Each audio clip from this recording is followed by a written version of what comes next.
Hello students, मेरा नाम doctor Gajendra पुरोहित है।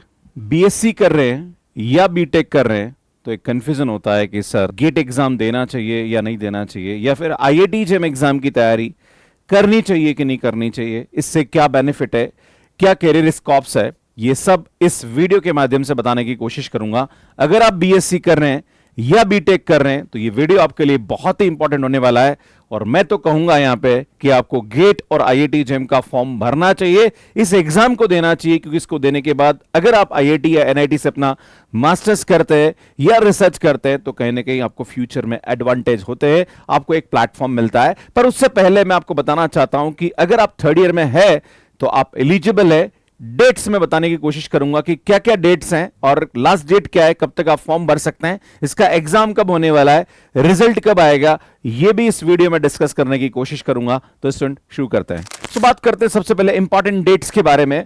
तो आईआईटी जेम एग्जाम जो कि एमएससी एंट्रेंस एग्जामिनेशन होता है, या फिर अगर आप एमएससी प्लस पीएचडी करना चाहते हैं आईआईटी और एनआईटी से, उसके लिए होता है। ये बीएससी वाले स्टूडेंट या इंजीनियरिंग वाले स्टूडेंट इस एग्जाम को दे सकते हैं। स्टूडेंट 3 सितंबर से फॉर्म भरना स्टार्ट हो गया है। इसकी जो लास्ट डेट है वो 11 अक्टूबर है। इसका जो एग्जाम है वो 2 फरवरी 2025 को होने वाला है और 19 मार्च को इसका रिजल्ट आ जाएगा। ये एग्जाम 7 सब्जेक्ट में कंडक्ट कराया जाता है, जिसके अंदर mathematics, mathematical statistics, physics, chemistry, biotechnology and economics and geology, इन सभी सब्जेक्ट में ये एग्जाम कंडक्ट कराया जाता है।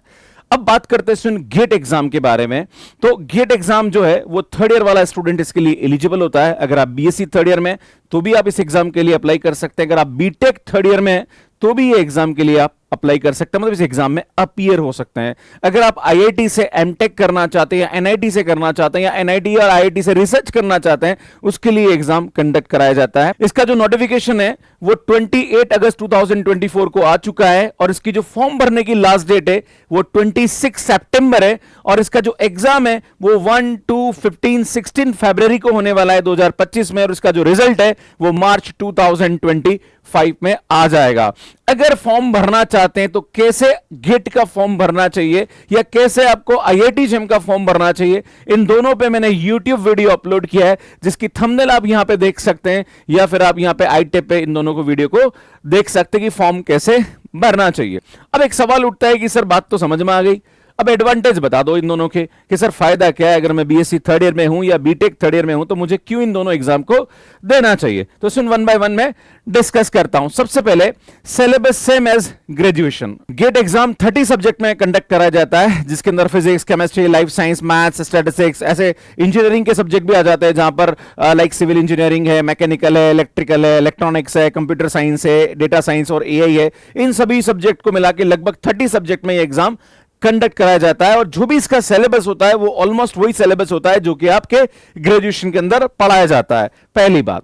दूसरी बात, द मास्टर्स फ्रॉम आईआईटीज और एनआईटीज। अगर आप नॉर्मल कॉलेज से अपना बीटेक कर रहे हैं या बीएससी कर रहे हैं और आईआईटी या एनआईटी आपका सपना है कि सर मैं आईआईटी और एनआईटी से अपना बीटेक करना चाहता था या बीएससी करना चाहता था पर सर नहीं कर पाया, तो भैया आप इन दोनों एग्जाम के तहत आप आईआईटी और एनआईटी से अपना मास्टर्स कर सकते हैं। ये एक बेनिफिट है यहां पे।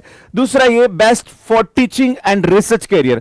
अगर आप टीचिंग फील्ड में जाना चाहते हैं या रिसर्च कैरियर में जाना चाहते हैं या फिर प्लेसमेंट्स के लिए भी जाना चाहते हैं, अगर इंजीनियरिंग स्टूडेंट आईआईटी या एनआईटी से एमटेक करता है तो उसके लिए कहीं ना कहीं अपॉर्चुनिटीज बढ़ती है और आप कैंपस प्लेसमेंट में आपको बेटर ऑप्शन मिल सकता है एज कंपेयर टू जिस कॉलेज से आप अभी बीटेक कर रहे हैं। तो ये भी एक बहुत बड़ा बेनिफिट होता है, helpful for the future exam like CSIR, net and PhD. अगर कोई भी साइंस का स्टूडेंट है और वो आईआईटी जेम एग्जाम की तैयारी कर रहा है या गेट एग्जाम की तैयारी कर रहा है तो उसके लिए अगर वो फ्यूचर में सीएसआईआर नेट एग्जाम की तैयारी करता है तो उसका कहीं ना कहीं इसको एडवांटेज यहां पे मिलता है।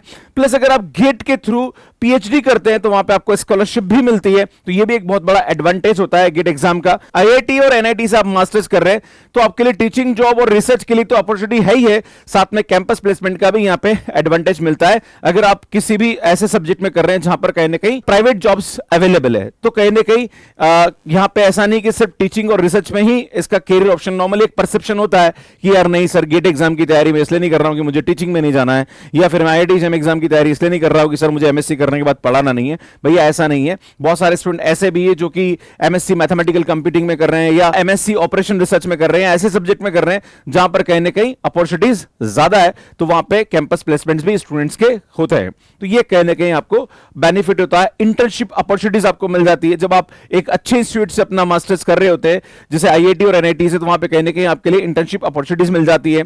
मैं अभी बहुत सारे ऐसे आईआईटीज और एनआईटीज में एज ए स्पीकर गया हूं, तो मैंने वहां पे देखा वहां का जो इंफ्रास्ट्रक्चर है, वहां पे जो आपको एक एक्सपोजर मिलता है, वहां पे जो नेटवर्क्स होते हैं, जो फ्रेंड्स होते हैं, वो कहीं ना कहीं आपके फ्यूचर के लिए बेनिफिट होता है। आपको बहुत सारी एक्स्ट्रा अपॉर्चुनिटीज वहां पे मिल जाती है। Placements in the core companies, अगर आप इंजीनियरिंग स्टूडेंट्स हैं और अगर आप आईआईटी से एमटेक कर रहे हैं या एनआईटी से एमटेक कर रहे हैं या फिर अगर आप बीएससी के स्टूडेंट्स हैं, तो कहीं ना कहीं आपके लिए यहां पे कैंपस प्लेसमेंट का भी बेनिफिट होता है, जो कि मैंने आपको ऑलरेडी बता दिया है। आपके लिए प्राइवेट कंपनीज में भी अपॉर्चुनिटीज होती है। अब एक सवाल उठेगा, सर मैं तो फिजिक्स में अगर आईआईटी से एमएससी कर लेता हूं या केमिस्ट्री में कर लेता हूं या सर मैं मैथ्स में कर लेता हूं, तो सर क्या प्राइवेट कंपनीज है? देखो, प्राइवेट कंपनीज बहुत सारी ऐसी है जो कि इस फील्ड में काम कर रही है। बाकी अगर मैं एडटेक कंपनीज की बात करूं, तो बहुत सारी ऐसी एडटेक कंपनी जो कि आईआईटी जेईई की तैयारी करवा रहे हैं या नीट की तैयारी करवा रहे हैं, तो वो सब बड़ी बड़ी कंपनीज होती है, वो स्टूडेंट्स को आईआईटी से ही हायर करती, जो आईआईटी से वहां पे मास्टर्स कर रहे हैं या फिर रिसर्च कर रहे हैं, तो ये भी है। बाकी कोर कंपनीज भी होती है जो कि उस डोमेन की होती है। मान लीजिए अगर आप फिजिक्स में एमएससी कर रहे हैं आईआईटी या एनआईटी से, तो कहीं ना कहीं उस फील्ड से जो रिलेटेड कंपनीज है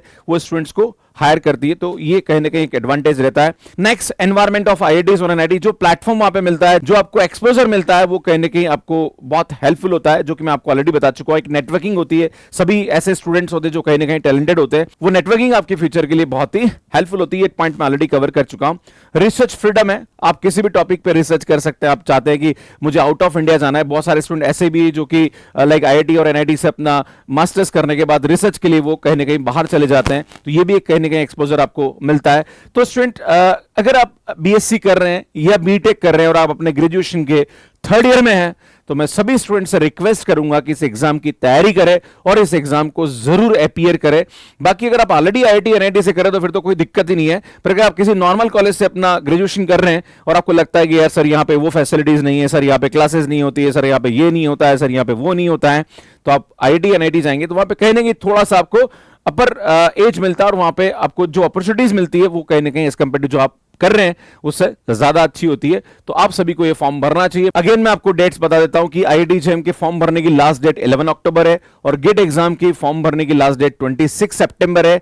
और भैया, फॉर्म कैसे भरना है, दोनों पे मैंने यूट्यूब वीडियो अपलोड कर रखा है, अगर आपने नहीं देखा है तो प्लीज देख लीजिएगा, उसका लिंक आपको डिस्क्रिप्शन में भी मिल जाएगा। बाकी अगर आप बीएससी थर्ड ईयर में है या फोर्थ ईयर में है या बीटेक कर रहे हैं, तो आप इसके बारे में क्या सोचते हैं कि क्या आपको गेट और आईआईटी जेईई एग्जाम में अपीयर होना चाहिए, या इससे रिलेटेड अगर आपका कोई भी डाउट है तो आप कमेंट बॉक्स में मुझसे यहां पे पूछ सकते हैं। जो भी हेल्प होगी मैं उसको करने की कोशिश करूंगा। बाकी अगर आप CSIR NET, GATE, IIT JEE, CET की तैयारी कर रहे हैं तो हमारा यूट्यूब चैनल आपके लिए बहुत ही हेल्पफुल है। ये हमारा टेलीग्राम है, यहां पे भी हम बहुत सारी अपडेट्स देते रहते हैं, और ये हमारा मैथ्स केयर ऐप है जो कि एंड्रॉइड एंड आईओएस पे अवेलेबल है, इसको आप डाउनलोड कर सकते हैं। इसमें आईआईटी जेईई और गेट का फॉर्म कैसे भरना चाहिए दोनों वीडियो मैंने यहां पे अपलोड कर रखे हैं, यहां पे जाके आप देख सकते हैं, यहां जाके चैनल को सब्सक्राइब कर सकते हैं। आप सभी का बहुत बहुत धन्यवाद। Thank you, bye bye. CSIR NET या आईआईटी जेईई एग्जाम क्रैक करके टॉप रैंक लाना चाहते हैं, मैथ्स केयर पे आपको मिलेगा live classes, recorded PDF, DPP, combat series, test series, foundation course, complete preparation for top results. More than 1.8 million students हम पे ट्रस्ट करते हैं, तो सोचिए मत, download the Maths Care and call to the helpline number 9571085397।